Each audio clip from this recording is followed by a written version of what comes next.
Football খেলায় Brazil হেরে যাওয়ায় নিজের জীবনটাই দিয়ে দিলেন এক ভক্ত। ব্রাজিল ভক্তের এমন কাণ্ডে হতবাক এলাকাবাসী। ভাবলেন না নিজের 2 মাস বয়সী সন্তানের কথা, ভাবলেন না নিজের ভালোবাসার স্ত্রীর কথাও।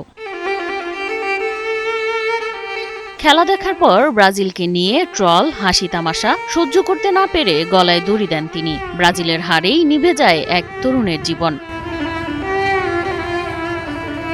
বলছি কুষ্টিয়ার কুমারখালীর 21 বছর বয়সী রতনের কথা, যিনি ছিলেন ব্রাজিল ফুটবল দলের একজন কট্টর সমর্থক। ব্রাজিল হারিয়ে গেছে, হারিয়ে যাওয়ার পরে একটা দুর্ঘটনা ঘটাইছে। আমি আইসে মনে করেন দেখছি, আইসে দেখি সবার কাছে শুনছে কুষ্টিয়া নিয়ে গেল, কুষ্টিয়া নিয়ে যাবে, এরকম অবস্থায় নিয়েছে। পরিবারের দাবি প্রিয় দলের পরাজয় এবং পরে সামাজিকভাবে উপহাসের মুখে পড়ে তিনি গভীর মানসিক চাপে ছিলেন। আমাদের বাংলাদেশে খেলা হচ্ছে না, সবার প্রত্যেকটা মানুষই কিন্তু একটা না একটা টিম সাপোর্ট করে বিনোদনের জন্য।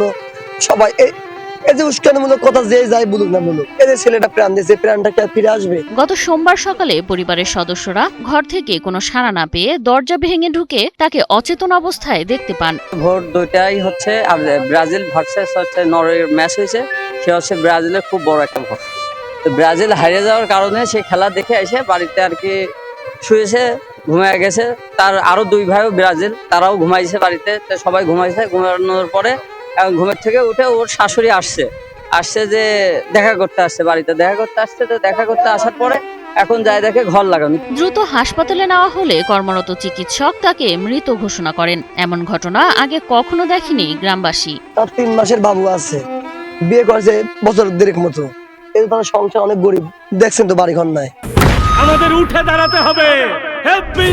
স্পিড, সকল অন্যায়ের বিরুদ্ধে রুখে দাঁড়ানোর এনার্জি পার্টনার। রতন পেশায় ছিলেন একজন শ্রমিক, রেখে গেছেন মাত্র 2 মাস বয়সী একটি সন্তান। যে সন্তান বাবার ভালোবাসা বোঝার আগেই ফুটবল পাগলামিতে হারিয়েছে বাবাকে। তার 3 মাসের বাবু আছে, বিয়ে করেছে বছর 1.5 মতো।